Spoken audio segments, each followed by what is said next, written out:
Hello, ladies and gentlemen. Eddie Marcus here again. Have you ever heard the expression, "Thou shalt have no other gods before me"? What do you think that means? Do you know who said that? Well, we really don't know who said that, but it has been suggested that, according to the Bible, that it's God who's saying that. Thou shalt have no other gods before me. I guess any would-be God would say that. Trump is saying that. Thou shalt have no other gods before him. Everybody that works for him have to honor him as God. They call him, what do they call him? Loyalty. He didn't want to say, use the same word that God used, so he used loyalty. Everybody got to be loyal to him, so they bow down to him. And when he lies, they support him. And when he needs justice, they'll come in and fix it up for him. That's what we call serving your God. But we have been taught through life itself that the expression, "Thou shalt have no other gods before me," comes from the one that created humankind, the one that is responsible for your life, your existence, and all of the resources on the earth that are available to you, and all the heaven that you can have or the hell that you create for yourselves. It is that God that says, "Thou shalt have no other gods before me." And by following that rule, by following that strict admonition, you would be able to walk according to those basic principles that would allow you to actually experience this heaven.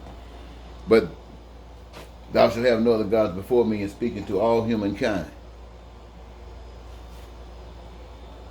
First of it saying, "I'm God, not you." So if you consider being God, what does that say about God?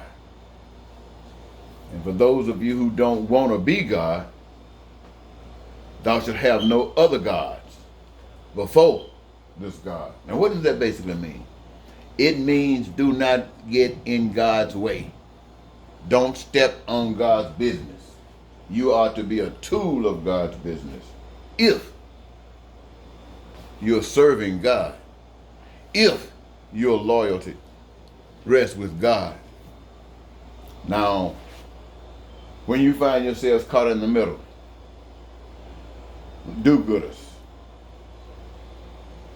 people who are going along with the Republicans because they got a reason, people who are going along with Trump because they got a reason, that reason is greater than any respect for God.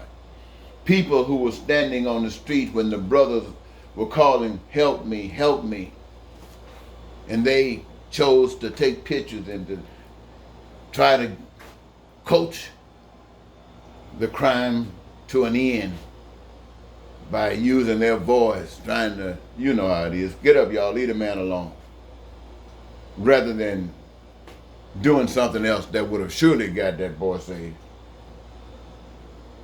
Well, see, this action, inaction, this good stuff, no, my friends. This is what it's all about. It's either you stand with eliminating, and ladies and gentlemen, listen to me real good, because God have it just like this, and I'm going to tell you just like God got it, and I'm going to tell you whether you like it or not. I know if you don't like it, it's because you haven't had to suffer that much. And you're scared that people are like you, that God is like you. And if you don't like it, it's probably because you want to keep your power. You want to be God. You want people to bow to you and be loyal to you. You want a continuation of the institutions that you have established that hold people committed to certain things that keeps them committed and tied to you. But God eliminates all of that, ladies and gentlemen. "Thou shalt have no other gods before me" says, if you stand in between and you can't save that boy's life, you're serving another God. Just not doing anything is serving another God. Why? Because you're not doing what God needs you to do. Don't you know when that young man cried out, "Help me," that was the voice of God calling to someone who had the Spirit of God. Calling. That's exactly what it was. And no one could answer. No one could answer. This is why Moses saw the burning bush. He saw something that no one else could do. You see, out there at that moment in time when that young man, Mr. George Floyd, Mr. George, was crying out,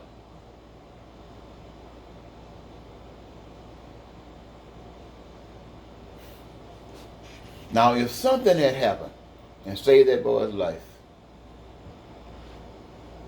he would have been so grateful. He'd have been thanking God, and a lot of other folk would have been saying thank God. And after a while, somebody would start saying that had nothing to do with God. They're going to say that.